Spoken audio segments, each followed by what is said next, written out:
SPN news కి స్వాగతం. ముందుగా ప్రేక్షకులకు ఉగాది శుభాకాంక్షలు. ఇప్పుడు బులెటిన్ లో హెడ్లైన్స్ చూద్దాం.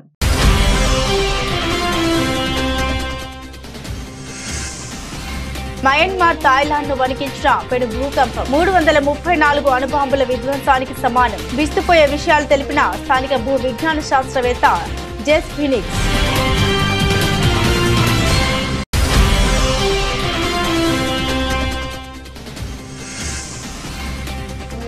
ఒక బైక్ 2 హెల్మెట్లు కేంద్రం కీలక నిర్ణయం. ఈ మేరకు కీలక ప్రకటన విడుదల చేసిన కేంద్ర మంత్రి నితిన్ గడ్కరీ.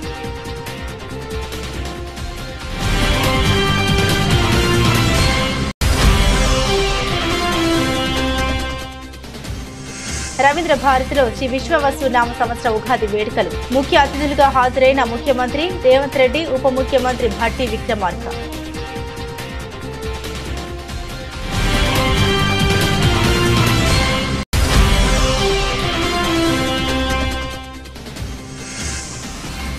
విజయవాడ తుమ్మలపల్లి కళాక్షేత్రంలో ఉగాది పురస్కారాలు ప్రధానోత్సవం. పాల్గొన్న ఏపీ సీఎం చంద్రబాబు.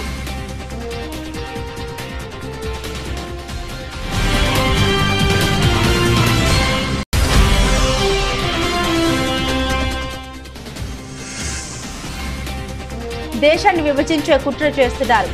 కేంద్ర హోంశాఖ సహాయ మంత్రి సంచలన వ్యాఖ్యలు.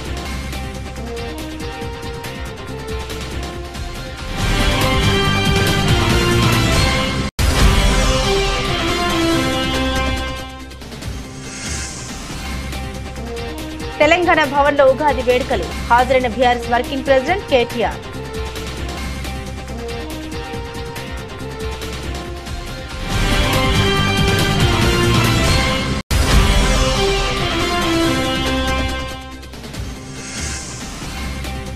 ఎన్టీఆర్ మరణంతోనే నిజమైన టీడీపీ చనిపోయింది. చంద్రబాబు నేతృత్వంలో టీడీపీ వెన్నుపోటు నుండి పుట్టిందని విమర్శించిన మాజీ మంత్రి అంబటి రాంబాబు.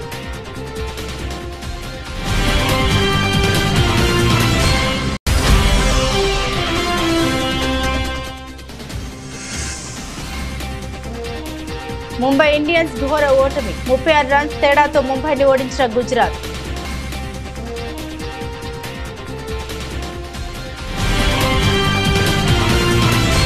మయన్మార్ థాయిలాండ్ ను వణికించిన పెను భూకంపం అణుబాంబుల విధ్వంసానికి సమానమని శాస్త్రవేత్తలు చెబుతున్నారు. ఏకంగా 334 అణుబాంబుల విస్ఫోటనం చెందితే ఎంత శక్తి విడుదల అవుతుందో ఈ భూకంపం సంభవించినప్పుడు అంతటి శక్తి వెలువడిందని భూ విజ్ఞాన శాస్త్రవేత్త జెస్ ఫినిక్స్ పేర్కొన్నారు. టెక్టానిక్ ఫలకాలు, యురేషియన్ ఫలకాలు వరుసగా ఢీకొట్టడం వల్ల మయన్మార్ థాయిలాండ్ లో నెలల తరబడి ఆఫ్టర్ షాక్స్ వచ్చే అవకాశం ఉందని ఆమె హెచ్చరించారు. భూకంపం సంభవించిన తర్వాత కూడా దాని ప్రభావం కొంతసేపు కొనసాగుతుంది. స్వల్ప స్థాయిలో పలుమార్లు భూమి కంపిస్తుంది. దీన్నే ఆఫ్టర్ షాక్స్ అంటారని శాస్త్రవేత్తలు తెలిపారు. మయన్మార్ లో కేవలం 12 నిమిషాల వ్యవధిలో సంభవించిన 2 భారీ భూకంపాల దాటికి 1644 మంది మరణించగా 3000కు పైగా ప్రజలు గాయపడ్డారు. భవనాలు కుప్పకూలడంతో శిథిలాల కింద వేలాది మంది చిక్కుకొని ఉంటారని అధికారులు ఆందోళన వ్యక్తం చేస్తున్నారు. ప్రధాని మోదీ ఇవాళ నాగ్పూర్ లోని ఆర్ఎస్ఎస్ కేంద్ర కార్యాలయాన్ని సందర్శించారు. అక్కడి స్మృతి మందిర్ లో ఆర్ఎస్ఎస్ వ్యవస్థాపకులు హెడ్గేవార్ గోల్వాల్కర్ కు నివాళులర్పించారు. ఈ సందర్భంగా విజిటర్స్ బుక్ లో ప్రధాని తన సందేశం రాశారు. స్మృతి మందిర్ కు రావడంతో తన హృదయం ఉప్పొంగిపోయిందన్నారు. లక్షలాది స్వయం సేవకులకు ఇది శక్తి కేంద్రమన్నారు. దేశ సేవ కోసం ముందడుగు వేయడానికి స్మృతి మందిర్ ప్రేరణ ఇస్తుందని మోదీ అన్నారు. మన కృషితో భారత మాత గౌరవాన్ని పెంపొందిద్దామని ప్రధాని మోదీ తన సందేశంలో పిలుపునిచ్చారు. 2047 కల్లా వికసిత్ భారత్ సాకారం అవుతుందని ప్రధాని మోదీ తెలిపారు. మన ముందు మరిన్ని మహత్తర లక్ష్యాలు ఉన్నాయని తెలిపారు. నాగ్పూర్ లోని ఆర్ఎస్ఎస్ కేంద్ర కార్యాలయాన్ని సందర్శించిన మోదీ అక్కడ స్మృతి మందిర్ లో ఆర్ఎస్ఎస్ వ్యవస్థాపకులు హెడ్గేవార్ గోల్వాల్కర్ కు నివాళులర్పించారు. దేశ సేవ కోసం ముందడుగు వేయడానికి స్మృతి మందిర్ ప్రేరణ ఇస్తుందన్నారు. ప్రపంచ దేశాలకు భారత్ మార్గదర్శనం చేయనుందని మోదీ తెలిపారు. దేశ అభివృద్ధి మన కళ్ల ముందే సాకారం అవుతుందని తెలిపారు. మయన్మార్ భూకంప బాధితులకు భారత్ నుండే తొలి సహాయం అందిందని తెలిపారు. కోవిడ్ సమయంలోనూ ప్రపంచానికి భారత్ అండగా నిలిచిందని గుర్తు చేశారు మోదీ. దేశవ్యాప్తంగా ఏటా 69,000కు పైగా ద్విచక్ర వాహన ప్రమాద మరణాలు సంభవిస్తున్నాయి. వీటిలో 50% హెల్మెట్ లేకపోవడం వల్ల జరుగుతున్నాయని గుర్తించారు. ఈ నేపథ్యంలోనే కేంద్ర ప్రభుత్వం కీలక నిర్ణయాన్ని తీసుకుంది. ద్విచక్ర వాహన చోదకులు విధిగా హెల్మెట్ ధరించాలని ఆదేశాలు జారీ చేసింది. ఈ క్రమంలోనే కేంద్ర రోడ్డు రవాణా రహదారుల మంత్రి నితిన్ గడ్కరీ ద్విచక్ర వాహన విక్రేతలకు కీలక ఆదేశాలు జారీ చేశారు. అన్ని ద్విచక్ర వాహనాల్ని తప్పనిసరిగా 2 ISI సర్టిఫైడ్ హెల్మెట్లతో విక్రయించాలని ప్రకటించారు. మంత్రి ప్రకటనకు two wheelers manufacturers association of India సంపూర్ణ మద్దతు తెలియజేసింది. తాజా నిర్ణయంతో ద్విచక్ర వాహనంపై ప్రయాణం చేసే 2 హెల్మెట్లు ధరించాల్సి ఉంటుంది. దీంతో ద్విచక్ర వాహన విక్రేతలు నూతన బైక్ కొనుగోలు సమయంలోనే 2 హెల్మెట్లను విక్రయించనున్నారు. తెలంగాణ రాష్ట్ర ప్రజలందరికీ ముఖ్యమంత్రి రేవంత్ రెడ్డి ఉగాది పండుగ శుభాకాంక్షలు తెలిపారు. విశ్వవసునామ సంవత్సర అందరి జీవితాల్లో సంతోషాలు వెలుగులు నింపాలని ఆకాంక్షించారు. ఈ ఏడాది ప్రతి ఒక్కరికి ఉద్యోగ ఉపాధి అవకాశాలు లభించాలని కోరుకున్నట్లు తెలిపారు. తెలంగాణ భాష సాంస్కృతిక దేవాదాయ ధర్మాదాయ శాఖల ఆధ్వర్యంలో హైదరాబాద్ రవీంద్ర భారతిలో ఉగాది వేడుకలు ఘనంగా నిర్వహించారు. ఈ కార్యక్రమానికి సీఎం రేవంత్ రెడ్డితో పాటుగా ఉప ముఖ్యమంత్రి భట్టి విక్రమార్క, మంత్రి జూపల్లి కృష్ణారావు, ఎమ్మెల్యేలు అడ్లూరి లక్ష్మణ్, శంకరయ్య, మల్రెడ్డి రంగారెడ్డి, ఎమ్మెల్సీ మహేందర్ రెడ్డి, ప్రభుత్వ ప్రధాన కార్యదర్శి శాంతికుమారి, ఎంపీ అనిల్ కుమార్ యాదవ్ ఉన్నతాధికారులు హాజరయ్యారు. ఈ సందర్భంగా సీఎం రేవంత్ రెడ్డి మాట్లాడారు. తెలంగాణలో సంక్షేమం అభివృద్ధి సమపాలన నడుస్తుంది. ఉప ముఖ్యమంత్రి భట్టి విక్రమార్క ఈ ఏడాది ప్రవేశపెట్టిన బడ్జెట్ ఉగాది పచ్చడిల షడ్రుచుల సమ్మిళితం. వ్యవసాయం, అభివృద్ధి, పేద పిల్లలకు విద్య అందించేందుకు బడ్జెట్ లో అధిక ప్రాధాన్యత ఇచ్చాం. విద్య, వైద్య, ఉద్యోగ, ఉపాధి, సంక్షేమం అన్నింటికీ నిధులు కేటాయించాం. రాష్ట్రాన్ని అభివృద్ధి పథంలో నడిపించేందుకు కృషి చేస్తున్నాం. తెలంగాణ రైజింగ్ 2050 ప్రణాళికతో దేశానికి తెలంగాణను ఆదర్శంగా నిలబెడతామని తెలిపారు. ఉగాది పండుగ షడ్రుచులతో కూడుకున్న ఏదో విధంగా అయితే ప్రసాదం అందించిండ్రో భట్టి విక్రమార్క గారు ప్రవేశపెట్టిన బడ్జెట్ కూడా అదే విధంగా షడ్రుచులతో ఉన్నదని చెప్పి నేను భావిస్తున్నాను. అందులో తీపి ఉన్నది, పులుపు ఉన్నది, కారము ఉన్నది, కాస్తో కూస్తో ఉప్పు కూడా ఉన్నది. ఎందుకంటే కొన్ని నియంత్రణలు పాటించిండు, కొన్ని అంశాలలో చాలా లిబరల్గా వారు ముందుకు వచ్చిండ్రు.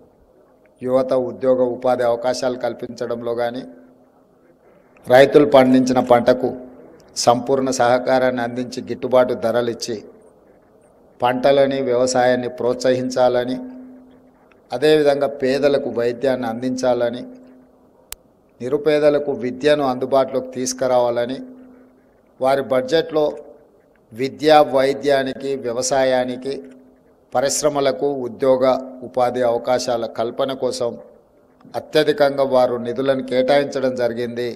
ఈ ఉగాది సందర్భంగా వారికి మనస్ఫూర్తిగా నేను అభినందనలు తెలియజేస్తున్నాను. ఇవన్నీ నెరవేరాలి అని అంటే, పెట్టుబడులు రావాలి, అభివృద్ధి జరగాలి అంటే శాంతి భద్రతలు పూర్తి స్థాయిలో అమలు చేయాలి.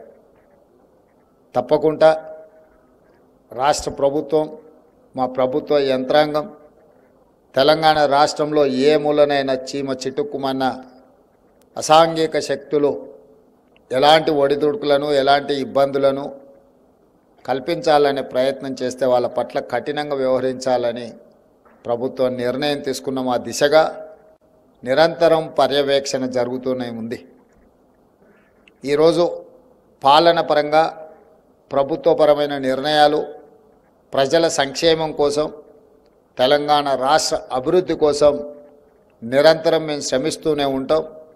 మా మంత్రివర్గ సహచరుల సహకారంతో, మా శాసనసభ్యులందరినీ అండగా నిలబడడంతో ఈరోజు ఈ కార్యక్రమాలను నేను, మా ఉప ముఖ్యమంత్రి వర్యులు భట్టి విక్రమార్క గారు జోడెద్దుల్లాగా రాష్ట్రాన్ని అభివృద్ధి పదం వైపు నడిపించడానికి నిరంతరం ప్రయత్నం చేస్తున్నారు. ప్రజల ఆశీర్వాదం, శాసనసభ్యులు అండగా నిలబడి, మంత్రివర్గ సహచరుల సహకారం తీసుకొని ఈ తెలంగాణ రాష్ట్రాన్ని దేశానికి ఆదర్శంగా నిలబెట్టే విధంగా తెలంగాణ రైజింగ్, ఈ దేశంలోనే తెలంగాణ ఒక వెలుగు వెలగాలి, దేశ ప్రజలకు ఆదర్శంగా ఉండాలి. హైదరాబాదు నగరం అంటే ప్రపంచ స్థాయిలోనే ఈ నగరానికి గుర్తింపు ఉండాలని చెప్పి ఈరోజు మన ప్రభుత్వం ప్రయత్నం చేస్తున్నది. దాంట్లో భాగంగానే మూసీ ప్రక్షాళన కావచ్చు, రీజనల్ రింగ్ రోడ్ కావచ్చు, ఇంకొక కొత్త నగరాన్ని, ఒక ఫ్యూచర్ సిటీని ఈరోజు మనం నిర్మించుకోవాలనుకుంటున్నాం. ఎక్కడైనా ఈ దేశంలో స్వతంత్రం వచ్చినప్పటి నుంచి ఒక చండీగఢ్ తప్ప ఒక సంపూర్ణమైన నగరాన్ని ఎక్కడ నిర్మాణం జరగలేదు దేశంలో. ఉన్న నగరాలే కాస్త విస్తరించుకుంటూ వచ్చినాయి. తెలంగాణ ముఖ్యమంత్రి రేవంత్ రెడ్డి రాజ్భవన్ కు వెళ్లి గవర్నర్ జిష్ణుదేవ్ వర్మకు ఉగాది శుభాకాంక్షలు తెలిపారు. ఈ కార్యక్రమంలో మంత్రి కొండా సురేఖ, ఎంపీ అనిల్ కుమార్ యాదవ్, సీఎం సలహాదారు వేం నరేందర్ రెడ్డి, ఇతర ఉన్నతాధికారులు పాల్గొన్నారు.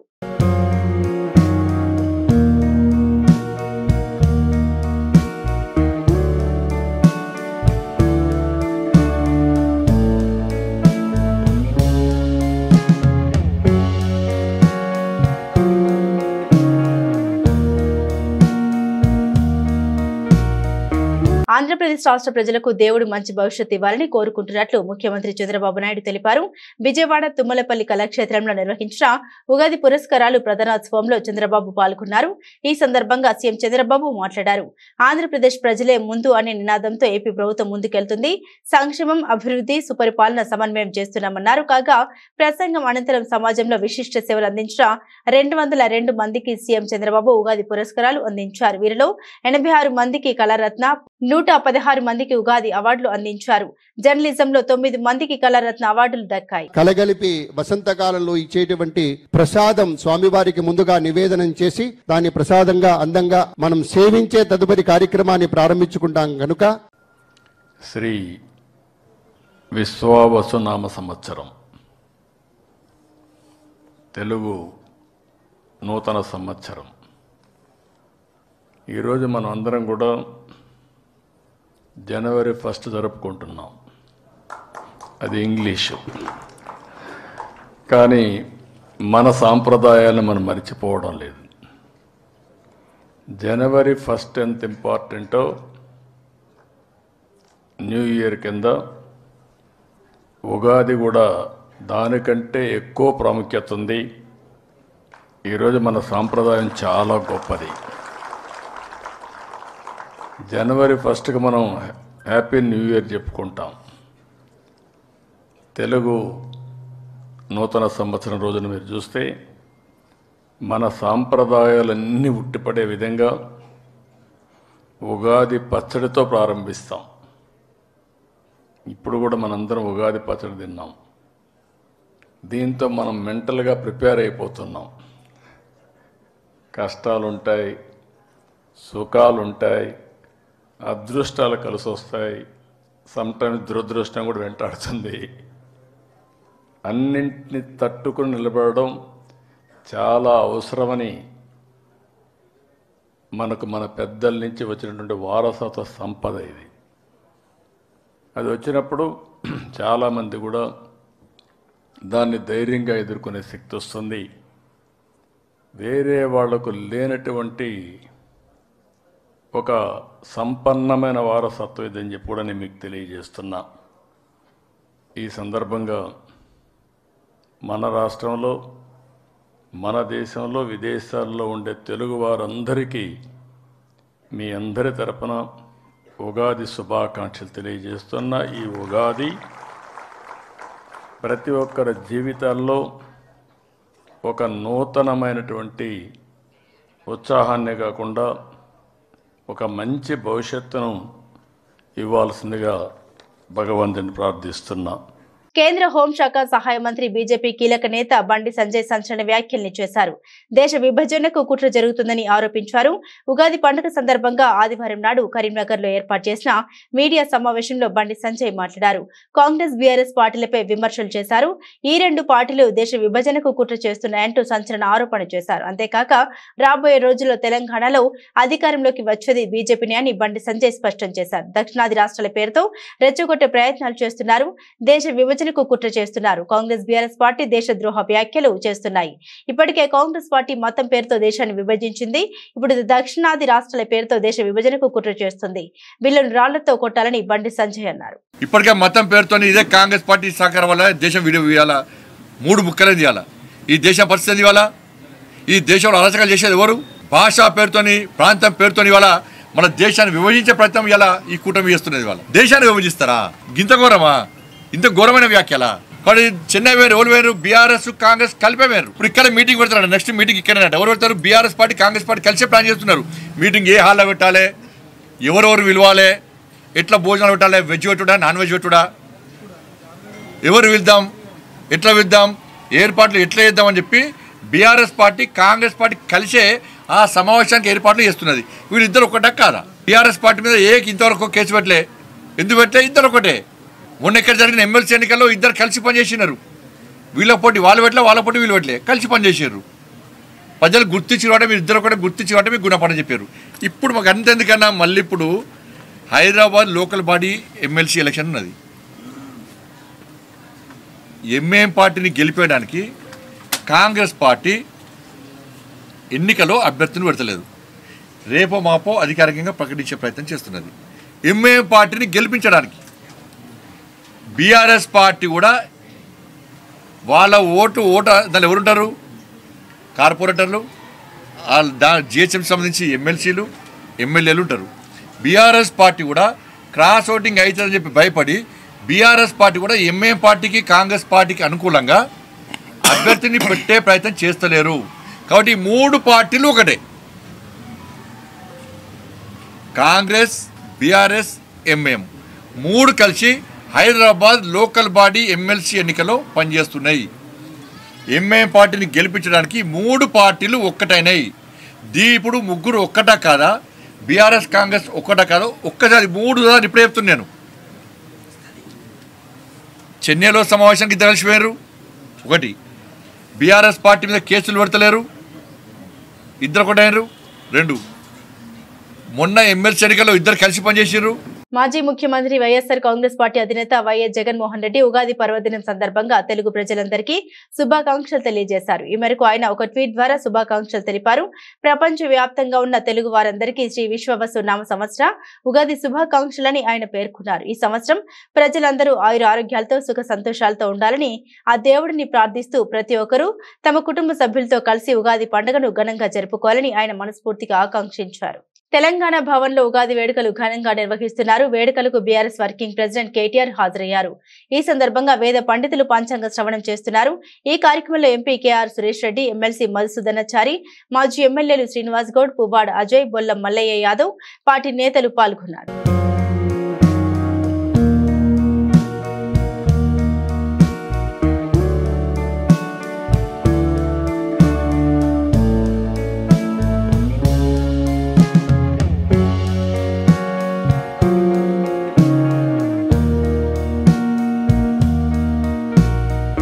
నందమూరి తారక రామారావు మరణంతోనే తెలుగుదేశం పార్టీ చనిపోయిందని, ప్రస్తుతం నారా చంద్రబాబు నేతృత్వంలో వెన్నుపోటు నుండి పుట్టిన పార్టీయేనని మాజీ మంత్రి వైఎస్ఆర్సీపీ గుంటూరు జిల్లా అధ్యక్షుడు అంబటి రాంబాబు అన్నారు. గుంటూరు వైఎస్ఆర్సీపీ కార్యాలయంలో ఆయన మీడియాతో మాట్లాడారు. తెలుగుదేశం పార్టీని ఎన్టీఆర్ స్థాపించినప్పుడు చంద్రబాబు ఎక్కడ ఉన్నారో చెప్పాలని ప్రశ్నించారు. ఎన్టీఆర్ నుండి పార్టీని లాక్కుని అవకాశవాద రాజకీయాలతో అధికారంలోకి వచ్చిన ఘనుడు చంద్రబాబు అని మండిపడ్డారు.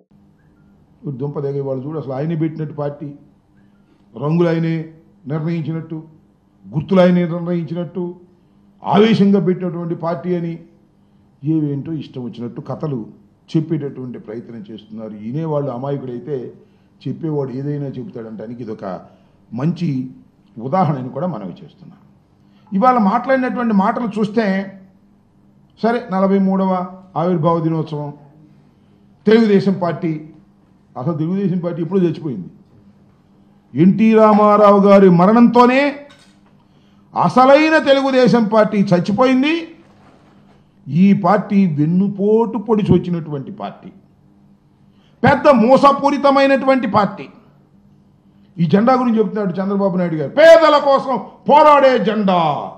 ఇంకేయో చెప్పాడు జెండా గురించి చంద్రబాబు నాయుడు గారు. నేను చెబుతాను, ఒకటి అడుగుతాను, చెప్పండి, అసలు ఈ జెండా ఒకటి ఎగిరిద్దా?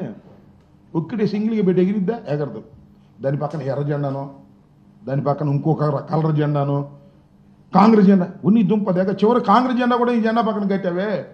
ఎన్టీ రామారావు గారు పెట్టినటువంటి పచ్చ జెండా పక్కన కాంగ్రెస్ జెండా కూడా పెట్టుకున్నావు ఎగరడం కోసం. ఎర్ర జెండాలు పెట్టావు, భారతీయ జనతా పార్టీ జెండాలు పెట్టావు, బీఎస్పీ జెండాలు పెట్టావు. అసలు భారతదేశంలో ఉన్నటువంటి అన్ని పార్టీల జెండాలు నీ పక్కన పెట్టావు. చివరికి జనసేన పార్టీ కూడా నీ పక్కన పెట్టుకున్నావు. ఇది ఎగిరిద్ది అంటావు. ఏం ఎగిరిద్ది? ఆ జెండాలది ఎగటం కాదు, పడుకోవటం. ఇక సింగిల్గా వెళ్ళే ధైర్యం లేనటువంటి ఒక రాజకీయ పార్టీ చంద్రబాబు నాయుడు గారి చేతిలో ఉన్నటువంటి రాజకీయ పార్టీ. దాని గురించి వాళ్ళ గొప్పలు చెప్పేటటువంటి ప్రయత్నం ఇవాళ చేస్తున్నారు. సూపర్ 6 చేయాలనుకున్నాం. బయట నుంచి చూసినప్పుడు సూపర్ 6 చేసేద్దాం అనుకున్నాం. లోపలికి వెళ్ళి చూస్తే సూపర్ 6 చేయలేకపోతున్నాం. అంటే అధికారంలో లేనప్పుడు సూపర్ 6 చేయాలనుకున్నాడు, అధికారంలోకి వచ్చిన తర్వాత సూపర్ 6 చేయని అంటున్నాడు. దీన్నేగా రేవు దాటిన తర్వాత తెప్ప తగలేయటం అనేది, దీన్నేగా వాడ మీద ఉన్నప్పుడు వాడ మల్లయ్య, వాడ దిగిన తర్వాత బోడి మల్లయ్య అనేది, దీన్నేగా అక్కడ తీరిన తర్వాత అదేదో అనేది. చంద్రబాబు నాయుడు గారి చరిత్ర అంతా కూడా ఇచ్చిన వాగ్దానాలను నెరవేర్చుకోకుండా ప్రజల్ని మోసం చేయటం తప్ప ఏమైనా ఉందా నేను అడుగుతా ఉన్నా. అసలు నీ ఆదర్శాలు ఏమిటి చెప్పు, నాకు అర్థం కదా. ఆదర్శంతో పుట్టినటువంటి పార్టీ అంటావు, ఏంటి నీ ఆదర్శం?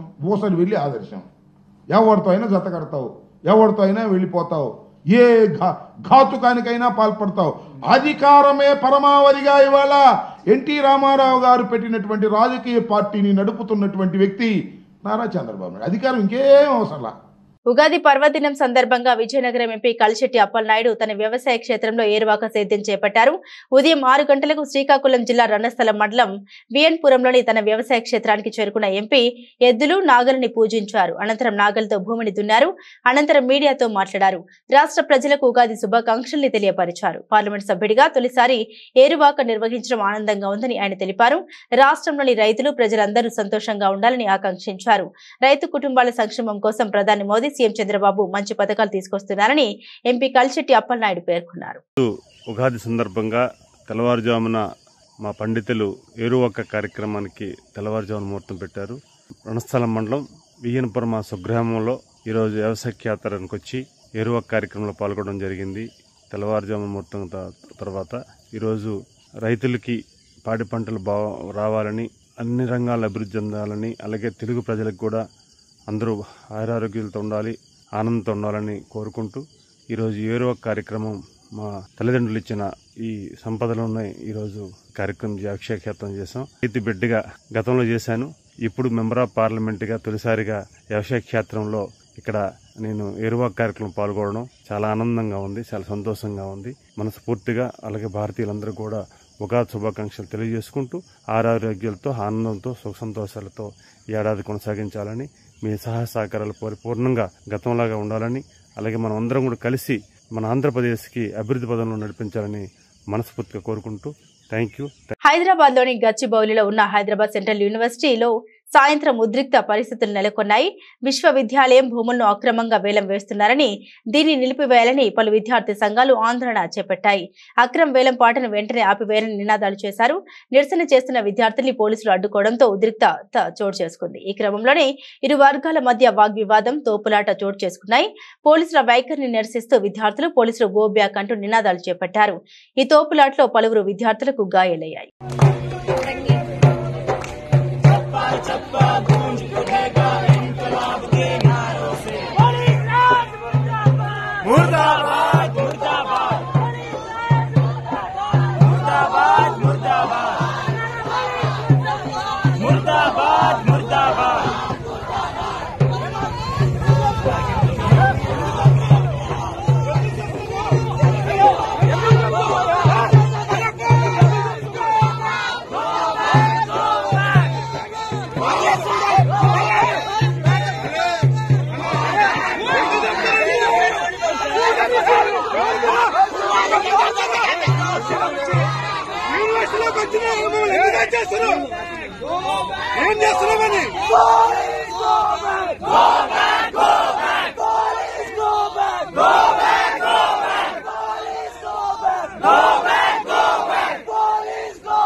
అహ్మదాబాద్ లోని నరేంద్ర మోదీ స్టేడియంలో నిన్న ముంబై ఇండియన్స్ తో జరిగిన మ్యాచ్ లో హోమ్ టీం గుజరాత్ టైటాన్స్ ఘన విజయం సాధించింది.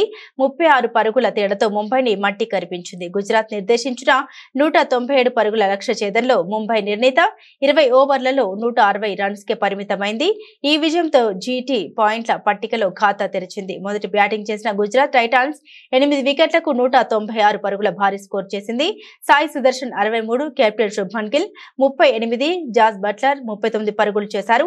ముంబై బౌలర్లలో హార్దిక్ పాండ్యా 2 వికెట్లు తీయగా ట్రెంట్ బౌల్ట్, దీపక్ చాహార్, ముజీబ్ రెహమాన్, సత్యనారాయణ, రాజు తలో వికెట్ పడగొట్టారు. అనంతరం 197 పరుగుల టార్గెట్ తో బరిలోకి దిగిన ముంబై ఇండియన్స్ ఓవర్లన్నీ ఆడి 6 వికెట్లకు 160 పరుగులు మాత్రమే చేసింది. ఆ జట్టులో సూర్యకుమార్ యాదవ్ 48, తిలక్ వర్మ 39 మాత్రమే రాణించారు. Rohit Sharma 8, captain Hardik Pandya 11 నిరాశపరిచారు.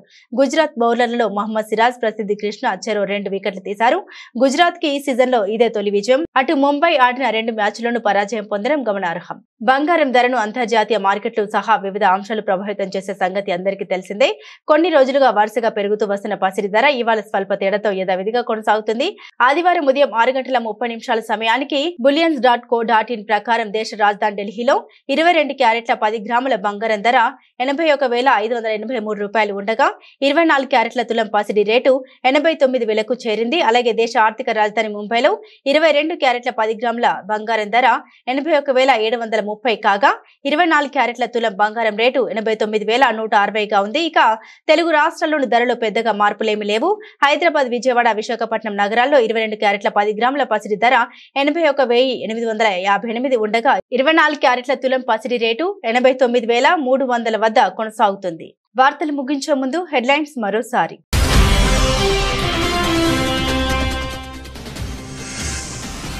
Myanmar, Thailand ను వణికించిన పెను భూకంపం 334 అణుబాంబుల విధ్వంసానికి సమానం. విస్తుపోయే విషయాలు తెలిపిన స్థానిక భూ విజ్ఞాన శాస్త్రవేత్త జెస్ ఫినిక్స్.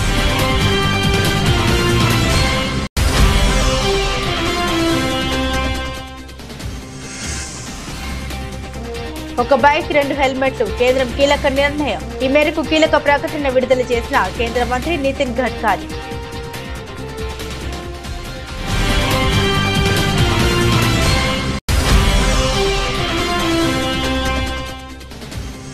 రవీంద్ర భారతిలో శ్రీ విశ్వవసు నామ సంవత్సర ఉగాది వేడుకలు. ముఖ్య అతిథులుగా హాజరైన ముఖ్యమంత్రి రేవంత్ రెడ్డి, ఉప ముఖ్యమంత్రి భట్టి విక్రమార్క.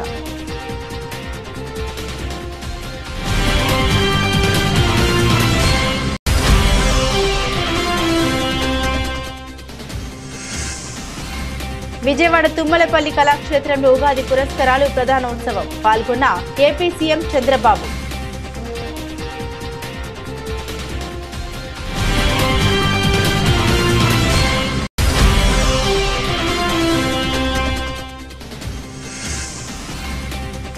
దేశాన్ని విభజించే కుట్ర చేస్తున్నారు. కేంద్ర హోంశాఖ సహాయ మంత్రి సంచలన వ్యాఖ్యలు.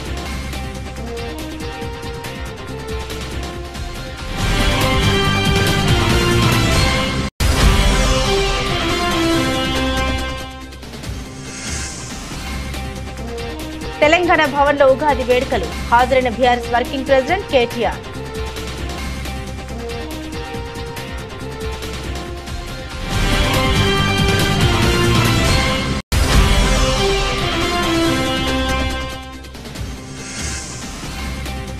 ఎన్టీఆర్ మరణంతోనే నిజమైన టీడీపీ చనిపోయింది. చంద్రబాబు నేతృత్వంలో టీడీపీ వెన్నుపోటు నుండి పుట్టిందని విమర్శించిన మాజీ మంత్రి అంబటి రాంబాబు.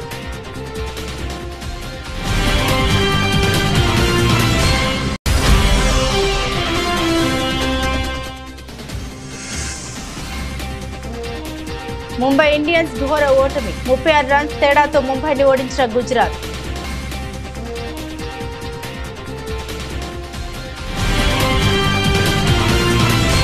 ఈ వార్తలు ఇంతటితో సమాప్తం. అంతవరకు సెలవు. నమస్తే.